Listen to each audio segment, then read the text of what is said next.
안녕하세요. 저는 서울에 살고 있는 30대 여자입니다. 사연을 듣다 보니 저의 경악스러웠던 시집살이가 떠올라 사연을 보내봅니다. 사연을 적는 지금도 그때가 떠올라 치가 다 떨리는데요. 저의 경악스럽고 치 떨리는 시어머님 이야기 한번 들어보실래요? 저와 남편은 소개팅으로 처음 만났어요. 저흰 첫눈에 사랑에 빠졌고 2년을 뜨겁게 연애하다 결혼까지 하게 되었죠. 결혼 과정도 평탄했어요. 양쪽 집안 다 여유가 있는 편이라 집 마련부터 혼수까지 막힘없이 진행되었죠. 한마디로 줄 거 주고 받을 거 잘 받은 양쪽 집안 다 만족할 만한 결혼이었어요. 그렇게 행복한 결혼 생활은 시작되었고 결혼한 지 3개월이 넘어가던 어느 날 직장 생활을 하던 저에게 남편이 말하더군요. 여보, 내 생각엔 당신 일 그만두고 좀 쉬는 게 좋을 것 같아. 응? 갑자기 왜? 갑자기가 아니고 계속 생각했어. 그렇지 않아도 당신 몸도 약한데 이번에 바뀐 팀장도 별로라며 하루가 멀다고 야근하는 것도 마음에 걸리기도 하고 그러다 진짜 당신 큰일이라도 날까봐 늘 걱정이었어. 그러니까 잘 생각해봐. 내 생각엔 집에서 좀 쉬면서 몸도 마음도 좀 추스르는 게 좋을 것 같아. 그래도 두 사람이 벌다가 혼자 벌면 힘들 텐데. 그런 걱정은 하지 말고. 난 당신도 알다시피 튼튼한 것 빼면 시체야. 정 안 되면 내가 투잡 쓰리잡이라도 뛸 테니까 당신은 당신 몸이나 걱정해. 생각해 볼게. 그냥 해본 말이겠지 했는데 아니더군요. 그 뒤로도 남편은 계속해서 저에게 쉬었으면 좋겠다며 권했고 전 결국 남편의 뜻을 따르기로 했어요. 사실 제가 워낙 체력이 약해 최근 들어 기력이 많이 떨어지는 느낌을 강하게 느끼고 있기도 했기에 아쉽거나 그렇진 않았던 것 같아요. 하여튼 전 남편 덕분에 주부의 인생을 맞이하게 되었고 주부란 직업은 생각보다 저의 적성에 잘 맞더라고요. 그렇게 전 제 2의 인생을 나름 잘 즐기며 시간을 보내고 있었어요. 남편과 사이도 좋았고 시댁과도 괜찮았어요. 아니, 아주 좋았어요. 아버님은 오랜 지병으로 제가 시집을 오기 전부터 요양원에 계셔 저와 마주할 일이 거의 없었고 어머님은 연애할 때부터 워낙 자주 왕래하며 잘 지냈던 터라 사이가 좋은 편이었어요. 결혼을 하고 난 후에는 시집살이는커녕 매번 설거지를 두고 어머님과 제가 서로 하겠다고 다툼이 날 정도로 사이가 돈독했으니까요. 어머님, 제가 할게요. 저녁도 어머님이 다 준비해 주셨는데 설거지 정도는 제가 하게 해주세요. 아니야. 이왕 손에 물 묻힌 김에 내가 하면 돼. 아가, 넌 가서 좀 쉬어. 아니에요. 전 이때까지 푹 쉬다가 온걸요. 어머님이 좀 쉬세요. 자꾸 이러면 나 화낼 거야. 화내셔도 제가 할 거니까 얼른 나오세요. 이런 식으로요. 상황이 이러하니 매번 시댁에 다녀올 때면 정말 결혼 하나는 잘했다는 생각이 들 정도로 행복했는데 그 행복도 오래가지 않았어요. 시댁은 집 내부에 계단이 있는 2층 주택이었는데 생각해보면 이 2층에서 사건이 시작되고 이 2층에서 사건이 끝이 났네요. 그날의 시작도 2층 계단이었어요. 어머님께서 2층에서 내려오시다 다치셨다는 연락을 받았고 저흰 혼자 계신 어머님이 걱정돼 짐을 간단하게 싸 시댁으로 향했어요. 전화상으론 오른쪽 발과 왼쪽 팔을 다치셨다고 들었던 터라 혼자 계시게 할 순 없는 노릇이었죠. 그리고 워낙 다정하게 대해주셨으니 다 나으실 때까지 함께 지내는 것도 괜찮겠다 싶었어요. 시댁에 도착하니 어머님은 다친 팔과 발에 깁스하고 계셨고 저흰 정말 오기 잘했다며 다 나으실 때까진 시댁에 있기로 했어요. 하지만 전 자진해서 시집으로 기어들어온 것을 하루 만에 후회하게 되었습니다. 그 이유는 바로 어머님의 두 얼굴 때문이었어요. 남편이 출근을 하자 소파에 앉은 어머님은 표정, 말투, 하물며 행동까지 전혀 다른 사람이 되더군요. 야, 가서 물 좀 떠와라. 아니다. 냉장고 안에 오렌지 있으니까 좀 갈아서 가지고 와. 하나 먼저 먹어보고 달콤한 것으로 갈아와. 맛없다 싶으면 너 다 먹고. 알겠어? 네? 네, 어머님.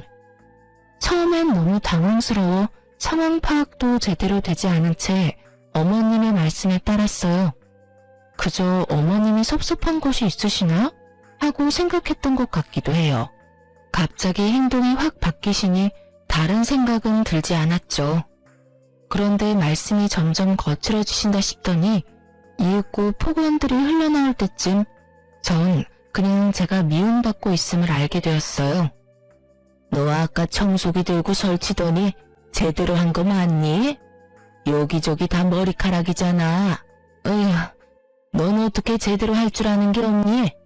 왔다 갔다 하면서 기계만 밀면 되는 것도 제대로 못하면서 우리 아들하고 결혼할 생각은 했는지. 아니, 애초에 시집갈 생각을 했던 자체가 난 놀랍구나. 양심이 없는 건지 뻔뻔한 건지. 죄송해요. 다시 할게요. 됐다. 하루 종일 청소만 할 거야? 내일 다시 대청소 싹 하고 지금은 저녁 준비나 하거라. 너 하는 꼴 보니 지금부터 시작해도 저녁까지 다 만들 수나 있을지도 의문이다. 아, 하기 전에 냉장고에 묵은 반찬은 싹 버리고 정리하고 새로운 반찬 한 5가지 정도만 해. 재료는 다 있으니까 보고 알아서 하면 된다. 지금 생각하면 정말 답답한데 그땐 너무 당황스러워 뭐라 대꾸할 말도 생각이 나지 않았어요. 그저 어머님의 눈밖에 나고 싶지 않아 어떻게 해서든 더 잘하려고 애쓸 뿐이었죠. 하지만 제가 잘하든 못하든 어머님의 폭언과 핍박은 멈추지 않았고 퇴근하고 돌아온 남편을 보는 순간 서름이 폭발하고야 말았어요. 여보, 나 너무 힘들었어. 다짜고짜 남편의 뒤통수에 대고 울기 시작하자 옷을 갈아입고 있던 남편은 깜짝 놀라 저를 바라보더군요. 여보, 왜 울어? 무슨 일 있어? 그게 어머님이 이상하셔. 오늘 하루 종일 일 시키시고 막말하시고 못하면 못한다고 화내시고 잘하면 잘한다고 화내시더라니까. 나 진짜 당황스럽고 너무 무서웠어. 뭐? 당신 꿈 꿨어? 우리 엄마가 그럴 리가 없잖아. 악몽이랑 현실이랑 구분 못하고 있는 거 아니야? 내가 바본 줄 알아?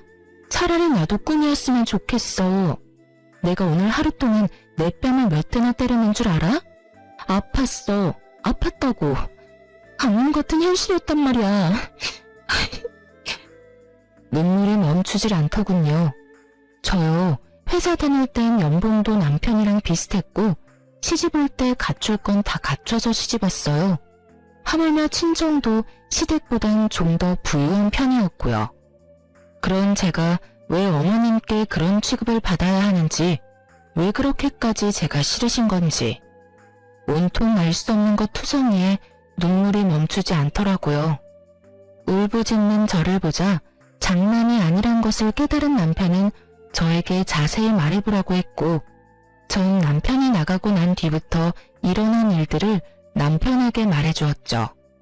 제 이야기를 다 들은 남편은 저에게 어머님께 가보자며 1층 어머님 방으로 저를 데리고 가더군요.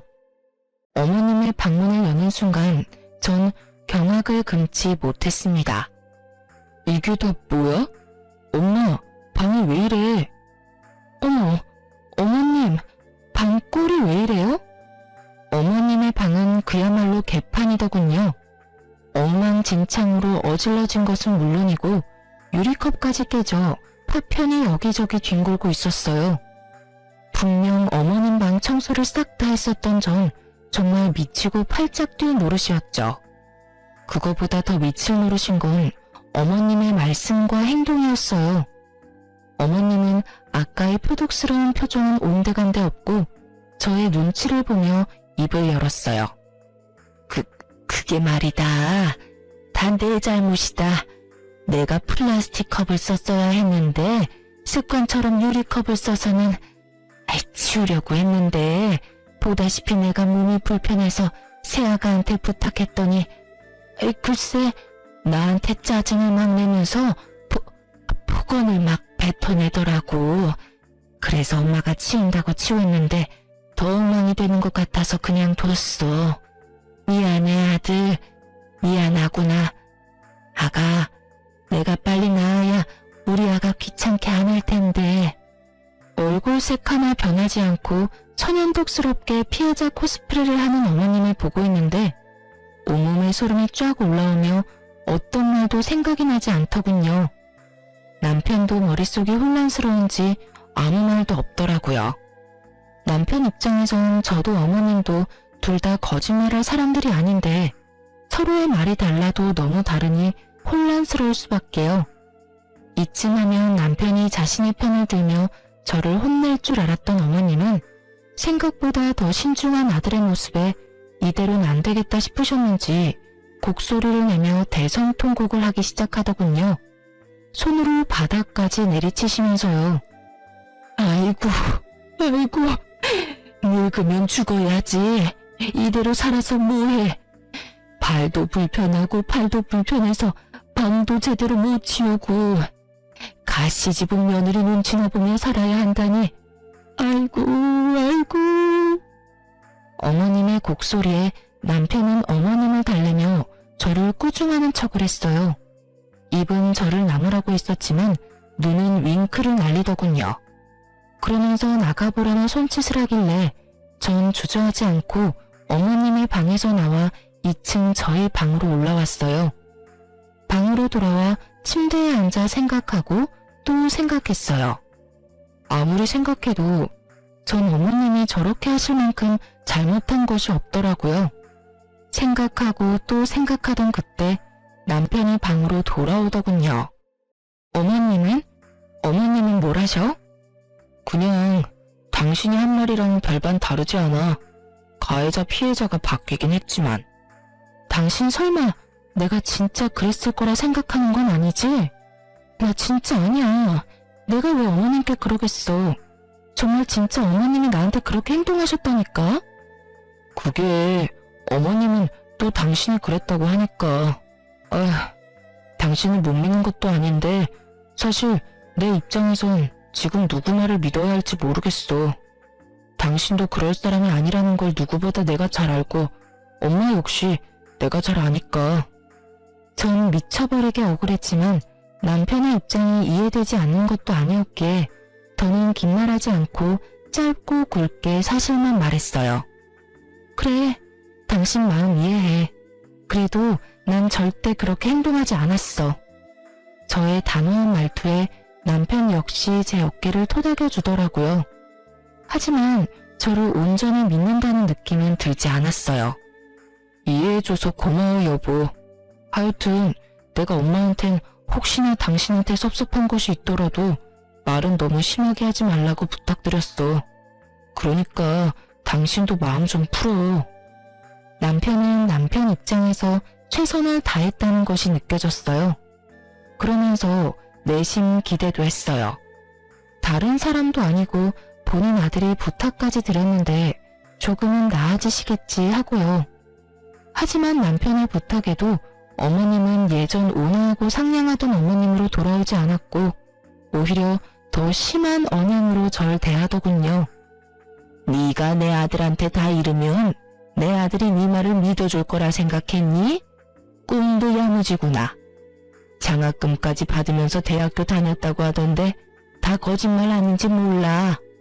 저렇게 생각이 모자라서야 장학금은 어떻게 받은 건지. 애초에 힘들게 일하고 남편한테 집안일 일러 바치는 게 제대로 가정교육 받은 사람의 행동인지도 잘 모르겠구나. 넌 친정에서 도대체 뭘 배워서 시집 온 게야? 친정에 돈도 좀 있다고 들었는데 신부 수업 같은 건 받지도 못했니? 도대체 이 상황에서 친정을 왜 나오며 신부 수업을 어떻게 받으면 이런 상황을 헤쳐나갈 수 있는지 정말 궁금해지더군요. 제가 너무 어이가 없어 헛웃음을 뱉으며 가만히 서 있자 어머님은 그 모습조차 보기 싫으셨는지 호통을 치셨어요. 너 지금 웃니? 내 말이 우스워? 아휴, 됐어. 내가 너랑 무슨 말을 하겠어? 꼴도 보기 싫으니 가서 빨래나 하거라. 쓸데없이 세탁기 돌리지 말고 손빨래 해. 알겠어? 이렇게 말씀하시며 가라는 손짓을 하는데 이대로는 도저히 안 되겠다는 생각이 들더군요. 그래서 전 어머님과 이야기를 나눠보기로 했어요. 저 어머님, 저랑 이야기 좀 해요. 뭐? 할 말이 있니? 그게 제가 어머님께 혹시 뭘 잘못한 걸까요? 제가 저도 모르는 사이 섭섭하게 해드린 것이 있다면 말씀해주세요. 아니면 뭐가 마음에 안 드시는 걸까요? 그게 뭐든 말씀해주세요. 제가 다 고치도록 노력해 볼게요. 그렇게 노력할 필요 없다. 네가 노력한다고 해도 어차피 되지 않을 테니까. 아니에요, 어머님. 저 진짜 다 바꿀 수 있어요. 그러니 제발 말씀해주세요. 저 진짜 어머님이랑 이렇게 지내는 거 너무 힘들어요. 난 네가 그냥 싫단다. 처음부터 그냥 보고 있는 것 자체가 너무너무 싫었다. 내 마음이 이런데 네가 어떻게 뭘 고치겠다고 그러는지. 네가 백날 노력해봐라. 내가 널 좋아할 일이 생기는가. 아, 임신이라도 하면 내가 바뀌겠지. 이런 생각은 하지도 마라. 난 그까짓 이유로 널 봐줄 생각 전혀 없으니까. 아휴, 경문이가 좋다고 해서 결혼시키긴 했는데 가까이 두고 보니 어찌 더 싫어지는 것인지. 에휴, 하여튼 노력 같은 거 하지 말고 시키는 일이나 잘하거라. 그리고 또 한 번 경문이한테 미주알 고주알 일러 바치는 날엔 이혼시켜버릴 테니까. 알겠니? 이혼이라니 말씀이 너무 심하시잖아요. 제가 그렇게 싫으시면 애초에 결혼을 안 시키셨으면 되셨잖아요. 내가 결혼 반대했으면 우리 아들이 날 얼마나 미워했겠어? 난 우리 아들한테 미움받기 싫다. 그러게 애초에 네가 우리 아들이랑 결혼 안 했으면 서로 얼마나 좋았어? 이렇게 말씀하시며 깁스하신 왼손으로 컵을 들고 차를 드시는 모습을 보는데 정말 눈이 튀어나올 뻔했어요. 다친 손을 저보다도 더 잘 쓰시는데 어찌나 놀랐는지. 하물며 다친 다리도 멀쩡하신 것 같더라고요. 제가 너무 놀라 억소리를 내며 어머님을 보고 있자 어머님은 그제야 다친 손을 썼다는 사실을 자각하신 듯 어떻게 된 일인지 친절히 설명해 주시더군요. 아, 이거? 깁스할 정도는 아니고 가벼운 타박상이었는데 내가 해달라고 했다. 깁스 정도는 해야 너희가 여기 와서 날 돌봐줄 것이 아니냐? 설마 혼자인 날 두고 분가한다 할까 싶어서 두고 봤더니 기어코 네가 분가를 해? 어림도 없지. 난 네가 우리 아들이랑 둘이서 알콩달콩 사는 꼴은 절대 못 보니 다시 분가할 생각은 꿈도 꾸지 말려무나. 네, 그래요. 어머님은 깁스까지 할 필요도 없는 가벼운 타박상이었고 저를 시댁으로 끌어들이기 위해 이런 쇼까지 벌인 것이었습니다. 전 도저히 이해가 되지 않았어요. 아무리 아들이 좋아한다고 한들 그렇게 제가 마음에 들지 않으면 결혼을 반대하셨으면 됐을 텐데 왜 굳이 가족으로 받아들여서 이렇게 절 괴롭히시는 건지. 그렇게 제가 싫다 하시면서 왜 가까이 절 두고 보시려고 하시는 건지. 그 모든 것이 이해되지 않았고 그 상황들이 무섭게 느껴지기까지 했어요.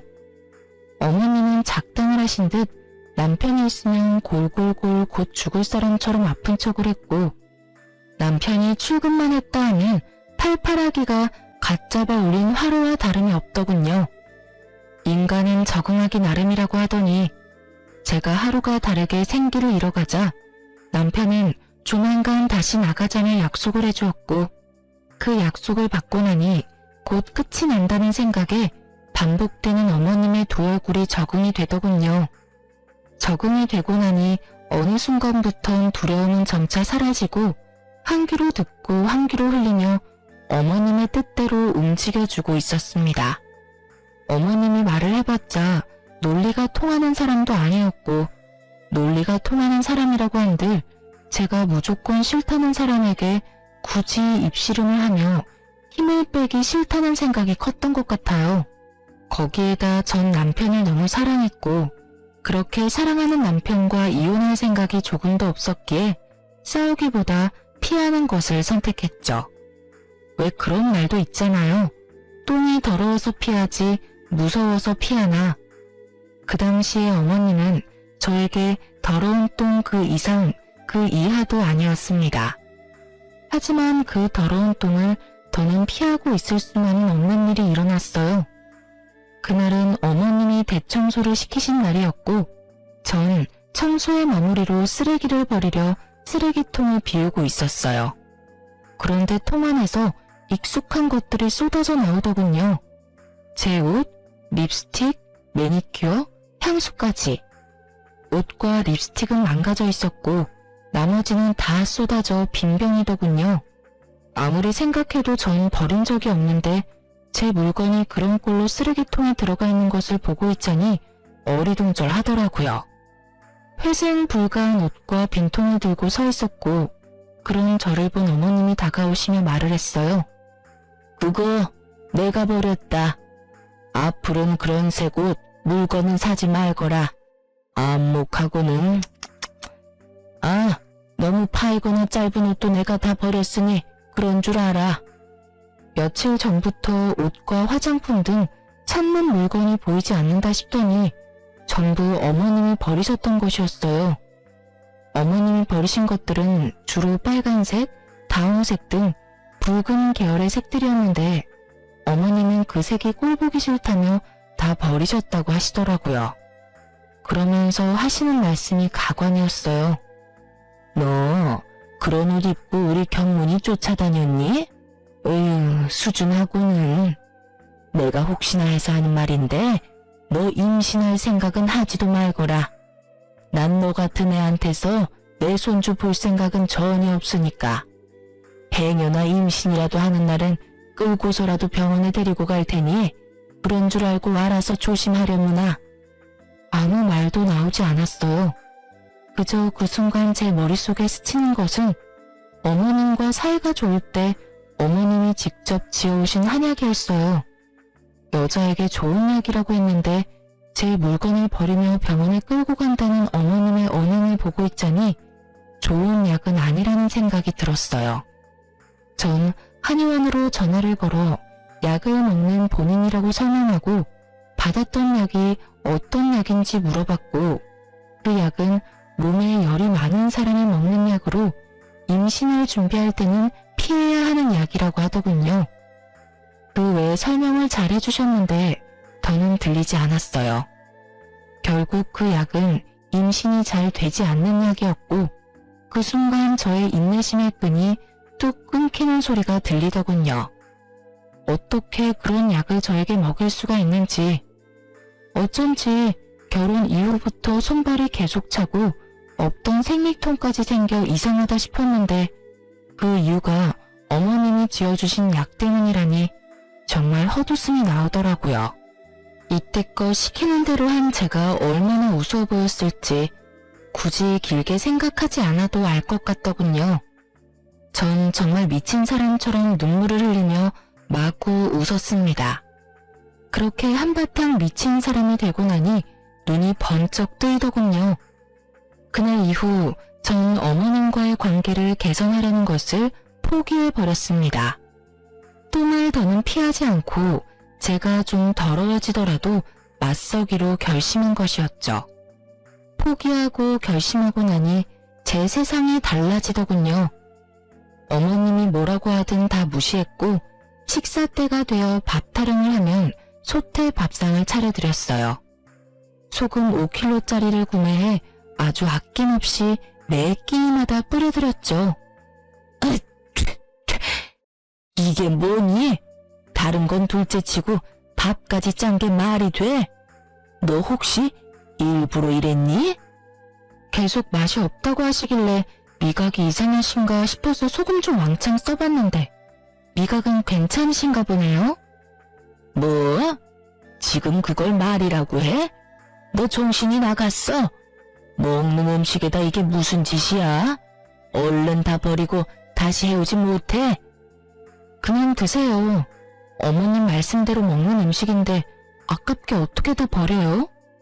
그렇게 아까우면 네가 다 먹으면 되지 않니? 얼른이 먹지도 못하는 쓰레기 다 치우고 새로 밥상 차려오지 못해? 어머님, 전 평소에 싱겁게 먹어요.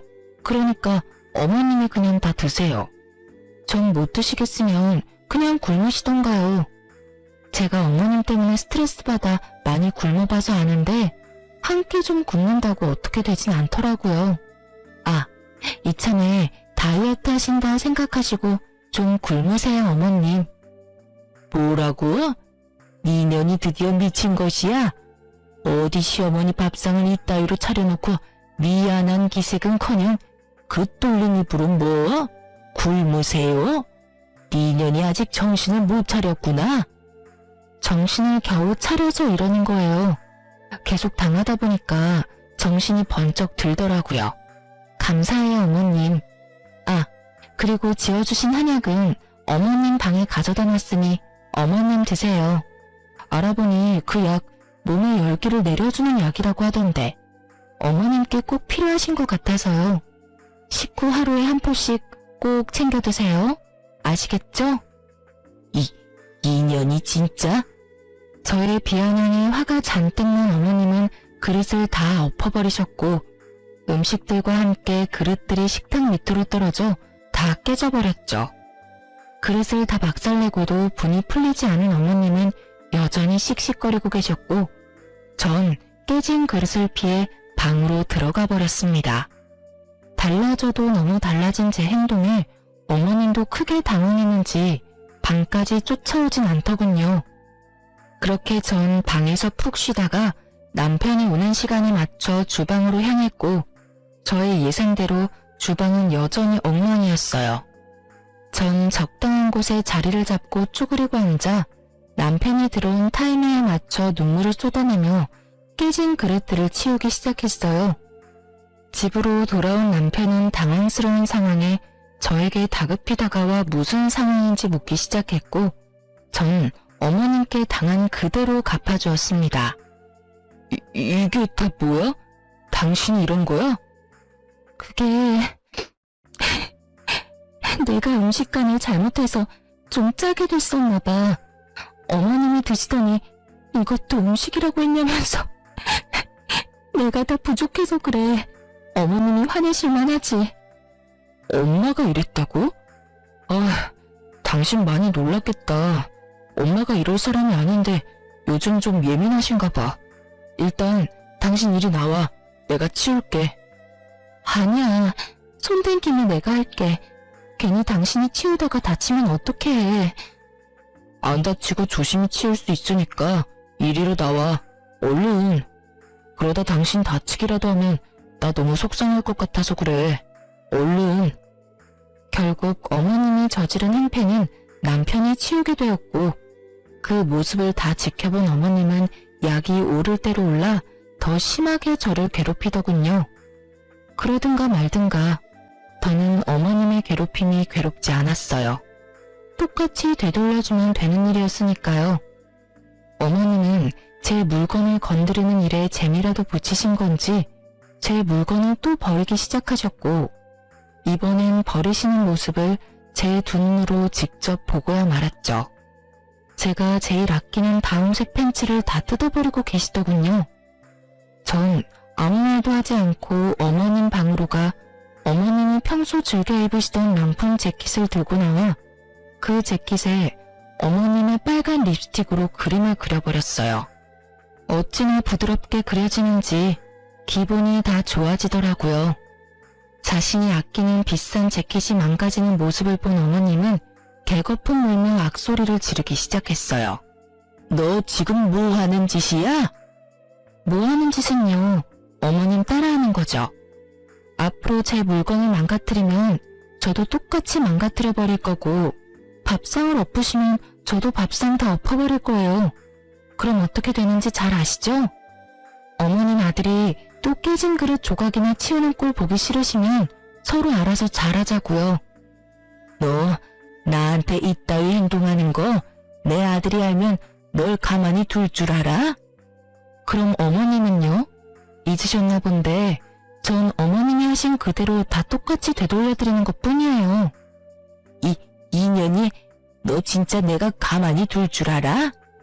어머님은 화가 날 대로 나셨는지 소리를 지르며 제 머리채를 잡으려고 손을 뻗으셨고, 전 가뿐히 피하고 어머님 손을 낚아채며 말했어요. 이것도 조심하셔야 할 거예요. 제가 조금 전에도 말씀드렸죠? 다 똑같이 할 거라고. 제 몸에 손대시면 저도 똑같이 어머님 몸에 손대지 않겠어요? 뭐라고? 네가 내 머리채라도 잡겠다는 말이야? 네, 어머님이 정확히 이해를 못하시는 것 같아서 드리는 말씀인데, 어머님께서 혹여라도 제 머리채 잡으시면 저도 똑같이 머리채 잡을 거란 말을 하고 있는 거예요. 그러니 잘 생각하시고 행동하세요. 아들보다 어린 며느리한테 머리채 잡히고 싶지 않으시면요. 사람이 극한 상황에 처하니 정말 못할 일이 없더군요. 저도 제가 저런 말을 할 수 있는 사람이란 걸 상상도 못했는데, 사람이 끝까지 몰린 채로 폭발하니 언행에 서슴이 없어지더라고요. 저의 거침없는 언행에 시모는 치를 떨며 한 발 물러섰고, 그 후 어머님이 제 옷이나 물건을 망가뜨리는 일은 없었어요. 이제 좀 어머님이 정신을 차리셨나 싶어 밥상은 제대로 차려드렸더니 반찬 투정을 시작하더군요. 그때 든 생각이 사람은 쉽게 변하지 않고 사람은 절대 고쳐 쓰는 것이 아니라는 것이었어요. 야, 정말 이따위로밖에 못해? 일전엔 음식을 소태로 만들어 먹지도 못하게 만들더니 이번엔 왜 다 싱거워? 집에서 내 아들이 벌어다 주는 돈이나 펑펑 쓰고 놀면 음식이라도 제대로 해야지. 넌 어떻게 제대로 하는 일이 없니? 다 싱거우세요? 단 하나도 입맛에 맞는 게 없으신 거죠? 그래, 단 하나도 먹을 만한 것이 없다. 요리하면서 간도 안 봤니? 나물이고 국이고 다 싱거워서 먹을 수가 없구나. 그러면 드시지 마세요. 전 대답과 동시에 반찬과 국을 다 버려버렸고, 그런 저를 보던 어머님은 또 노발대발하며 고함을 치시더군요. 너 진짜 뭐 하는 짓이야? 날 굶겨 죽일 셈이냐? 단 하나도 먹을 만한 것이 없으시다면서요. 그러면 다 버려야죠. 그렇지 않아요, 어머님? 그래도 그렇게 다 버려버리면 난 어떻게 밥을 먹으란 말이야? 간장이랑 드세요. 간장 드릴게요. 간장은 또 너무 짜니까 조금만 찍어 드세요. 짭짤하니 밥은 잘 넘어가겠네요. 전 어머님께 간장을 내어드렸고, 어머님은 할 말을 잃으셨는지 간장이 담긴 종지만 넉넉히 보고 계시더군요. 그 표정이 아직 잊히지 않네요. 지금도 그 표정만 떠올리면 너무 통쾌하다니깐요. 하여튼 어머님은 이대로 안 되겠다 싶으셨는지 퇴근하고 돌아온 남편을 붙잡고 이주할 고주할 이르시더군요. 아들, 나 좀 살려다오. 저게 내 물건도 자기 마음대로 막 버리더니 밥도 제대로 안 주는구나. 이 엄마 굶어 죽게 생겼어. 글쎄 오늘은 반찬이 좀 싱거운 거 아니냐고 물었더니 소리를 꽥 지르면서 다 버리곤 간장 한 그릇 주면서 그거랑 밥을 먹으라고 하지 뭐니? 어머님의 하소연을 들은 남편이 저에게 이게 전부 사실이냐는 눈빛을 보내더군요. 그 눈빛을 읽은 저는 그야말로 연기대상급 연기를 펼치기 시작했어요. 어머님, 정말 저한테 왜 이러세요? 저번에 기껏 식사 차려드렸더니 너무 짜다고 밥상을 엎으시길래 이번엔 좀 싱겁게 했더니 이것도 먹으라고 해온 거냐면서 다 버리셨잖아요. 그리고 간장이나 내오라고 하셔서 제가 간장을 드린 거고요. 제가 그렇게 미우시면 차라리 밉다고 말씀을 해주세요. 매번 이렇게 앞뒤 다르게 행동하시지 마시고요. 저도 너무 힘들어요, 어머님. 저의 눈물 연기에 어머님은 더 큰 눈물을 흘리며 맞대응하셨고 남편은 눈물바다가 된 현장에서 곤란한 듯 미간을 부여잡고 한숨을 쉬더군요. 저와 어머님 사이에서 등 터지는 남편이 불쌍하긴 했지만 어쩔 수 없었어요. 남편은 어머님과 저 사이에서 누구의 말도 온전히 믿지 못하고 있었고 그 입장을 이해하기에 남편을 설득하는 방법 말곤 제 살 길은 이것뿐이었으니까요.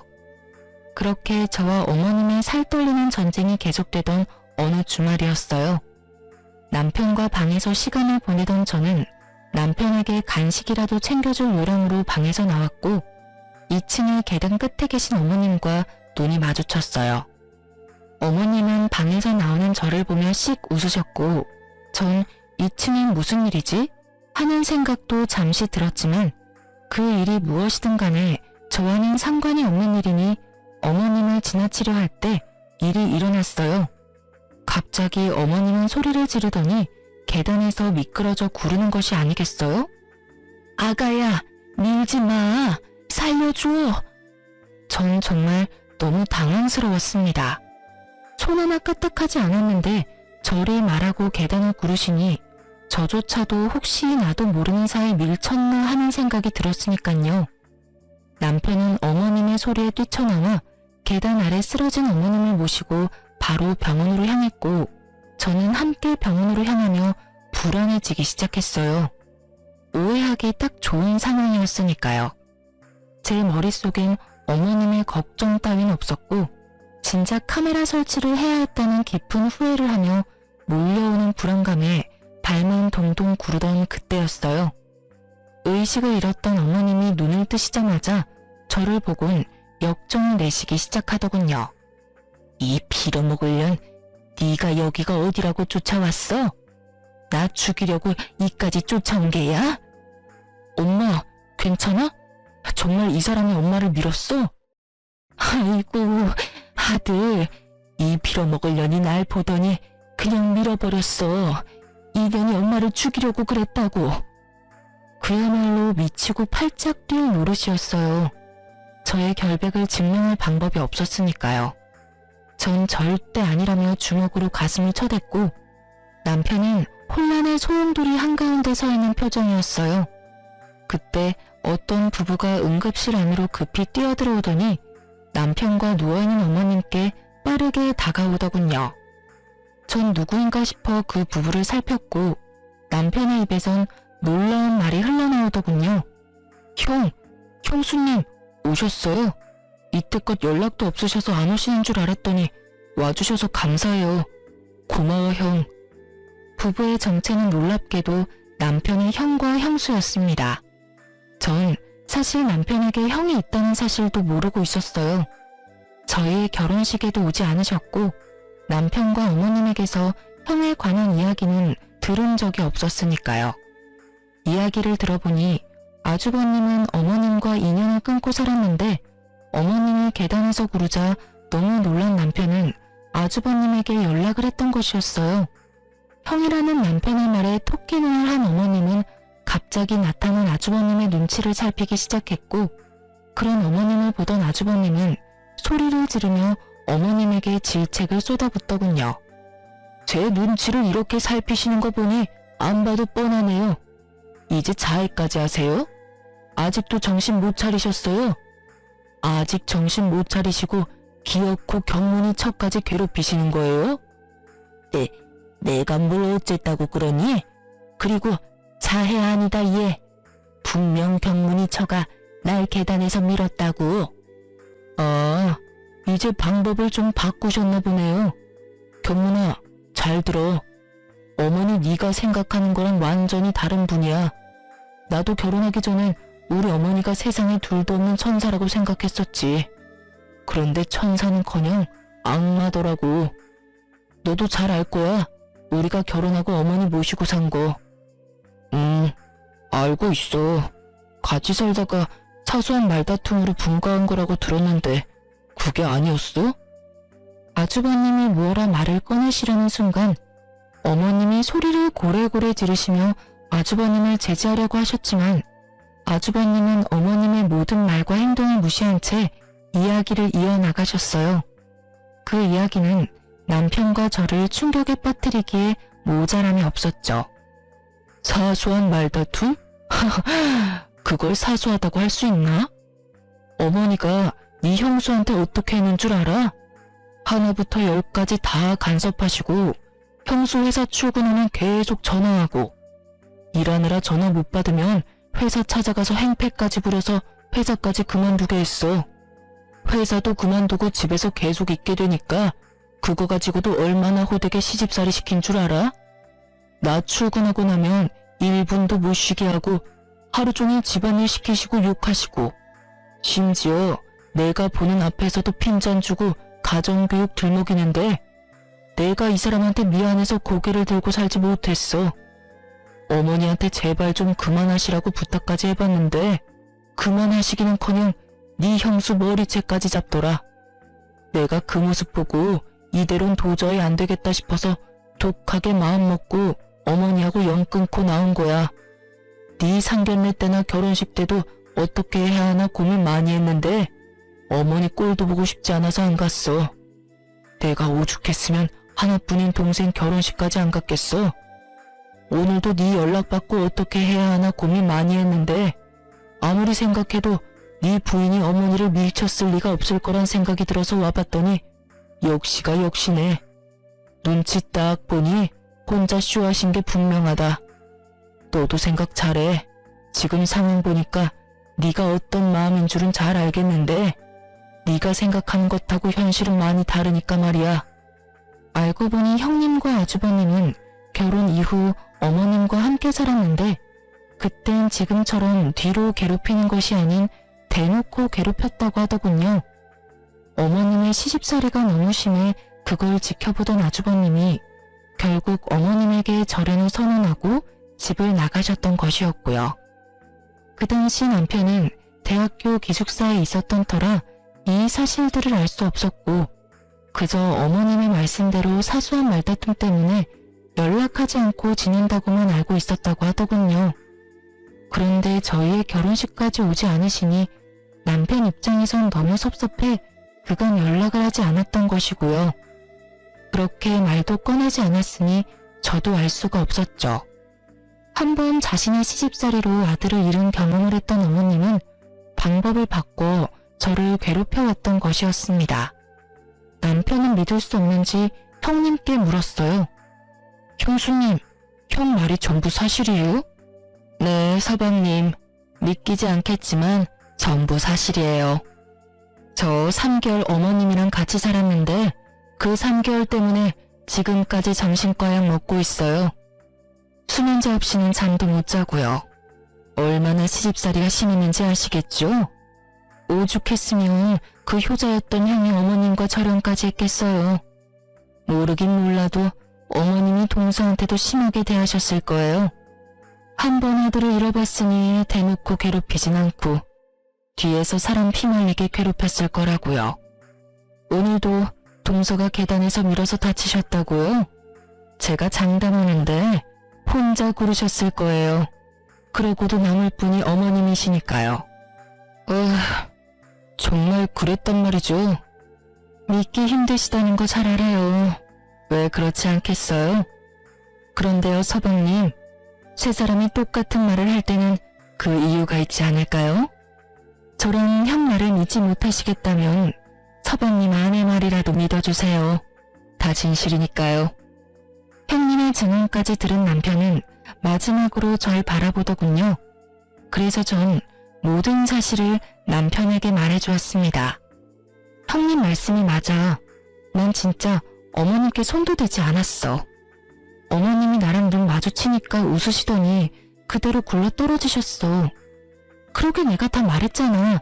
당신 없으면 나한테 모질게 대하신다고.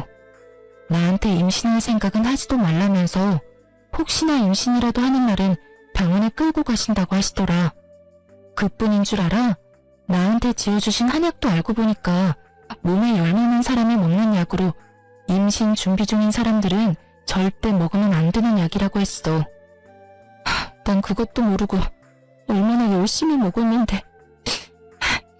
물론 나도 어머님께 모질게 굴긴 했어. 그런데 그건 어머님이 그렇게 행동하시니까 나도 살려고 그랬어. 그렇게 하지 않으면 내가 죽을 것만 같아서. 어머님도 똑같이 당해보셔야 내가 얼마나 괴로운지 아실 것 같아서. 모든 사실이 드러나는 순간 왜 그렇게 눈물이 나는지 제가 어린아이처럼 엉엉 울자 형님이 절 안아주시더군요. 동서, 많이 힘들었지? 우리가 진작 서방님한테 다 말했어야 했는데 미안해. 다 우리 잘못이야. 저 진짜 너무 힘들었어요. 저는 형님의 위로에 더 크게 울어버렸고 이런 저를 보던 남편은 화를 꾸역꾸역 누르며 어머님께 묻기 시작하더군요. 어머님은 끝까지 사실이 아니라며 변명을 했지만 이미 너무 많은 사실을 듣게 된 남편에겐 통하지 않았죠. 이 말이 전부 사실이야, 엄마? 아니야, 아니라고. 경문이 네가 더 잘 알지 않니? 엄마가 희경이한테 얼마나 잘해줬니?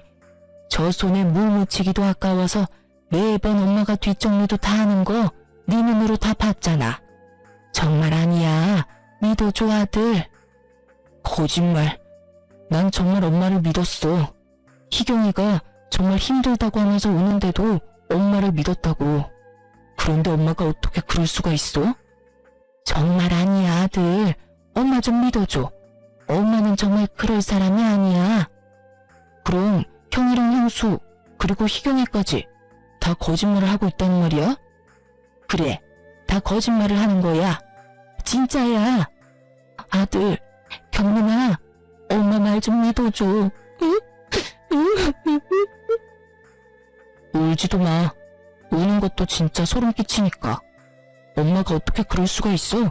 내가 엄마를 얼마나 믿었는데. 나도 당장 분가할 테니까 그런 줄 알아. 형처럼 영까지 끊을 생각은 아니지만 자주 보고 살진 못할 거야. 남편은 씩씩대며 이렇게 말했고 그런 남편의 말을 듣던 어머님은 그대로 정신을 잃으셨어요. 그 후 깨어나신 어머님은 충격이 크셨는지 치매 증상이 나타나더군요. 남편을 보며 여보라고 했다가 아주버님의 이름을 부르실 때도 있었고요. 하지만 그 정신없는 와중에도 저만 보면 제 머리채를 잡으려고 애쓰시더군요. 이 미친년, 니년 때문에 내 아들이 나한테 소름이 끼친다고 했어. 다 니년 때문이야. 다 니년 때문이라고. 엄마, 정말 왜 이래? 희경이가 무슨 잘못을 했다고 이래? 여보, 저년이 글쎄 우리 아들이랑 내 사이를 다 갈라놨어요. 첫째 며느리도 내 아들을 뺏어가더니 저년마저 내 아들을 뺏어갔다고요. 너 이년 이리로 못 와? 내가 너 가만히 안 둘 거야. 이런 어머님의 본 모습을 눈앞에서 보게 된 남편은 저를 어머님에게서 완전 격리를 시켜주었고 전 그 후론 어머님을 볼 수 없었어요. 그 후 남편은 어머님의 거처를 고민하는가 싶더니 아버님이 계시는 요양원에 어머님을 함께 모시더군요. 어머님을 요양원에 모셔다 드리고 집으로 돌아온 남편은 저를 꼭 안아주며 말했어요. 여보, 미안해. 내가 진작 당신 말을 믿었어야 했는데 내 입장에선 두 사람 다 하는 말이 너무 틀리니까 한 사람 말만 믿는 게 어렵더라고. 정말 미안해. 당신 입장이 어떤지는 나도 잘 알고 있었고 이해도 했어. 다만 내가 너무 힘들고 괴로우니까 당신도 미워지는 순간이 있긴 했어. 미워지는 순간만 있었다니 당신한테 참 고맙다. 나 같으면 사랑이고 뭐고 당장 이혼하자고 했을 텐데. 하여튼 다 고맙고 다 너무 미안해 여보. 내가 앞으로 살면서 다 갚을게. 다신 당신 눈에 눈물 나게 하는 일 없도록 할게. 남편은 진심으로 저에게 용서를 구했고 전 그런 남편을 안아주며 용서해 주었어요. 그 이후 남편과 전 잘 지내고 있습니다. 어머님과 아버님은 남편만 가끔 찾아뵙고 있어요. 어머님은 아직까지도 보고 싶지 않은데 아버님과 한 병실에 모시고 있어 어쩔 수 없이 함께 뵙고 오는 것 같았어요.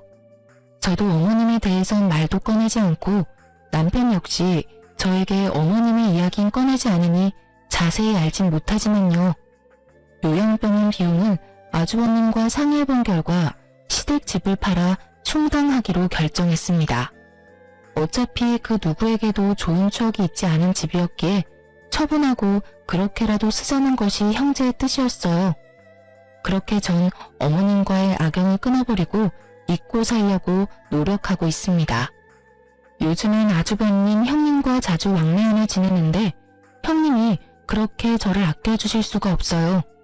드라이브도 시켜주시고 선물도 사주시고 가끔 반찬도 만들어다 가져다 주시는데 아마 같은 일을 겪었던 터라 저에게 더 큰 마음을 쏟아주시는 것 같아요.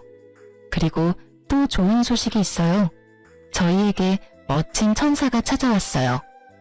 현재 7개월 가까이 제 뱃속에서 자라고 있는데 어떤 녀석이 태어나려고 하는지 발차기로 제 갈비뼈를 부숴버릴 태세라 잠도 잘 못 자고 있네요.